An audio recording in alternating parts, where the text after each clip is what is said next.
হে everyone, কেমন আছো তোমরা সবাই? আশা করি তোমরা সবাই খুব ভালো আছো। তো তোমরা কয়েকজন বন্ধু আমার থেকে জানতে চেয়েছো যে আমার মেয়ের বয়স কত। তো আমার মেয়ের বয়স হচ্ছে 10 মাস।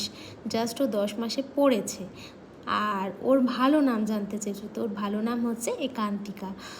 তো ওর খাবারের যে রেসিপিগুলো সেইগুলো জানতে চেয়েছো, আর আমি বলেছিলাম যে একটা ভিডিও তো তোমাদেরকে দেখাবো, বাট এখনও হয়ে ওঠেনি পসিবল।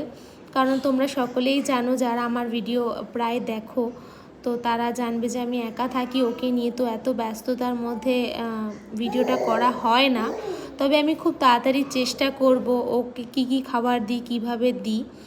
তবে মোটামুটি আমি ওকে এক রকমের খাবার না দেওয়ারই চেষ্টা করি, কারণ 10th মান্থ হয়ে গেছে। তো ডক্টর বলেছে যে ঘুরিয়ে ফিরিয়ে আমরা যেটা খাই আর কি ওকে ওটা দেওয়া যাবে, চিনি আর নুনটা ছাড়া, এই আর কি। তো চলো আবার দেখা হচ্ছে তোমাদের সাথে।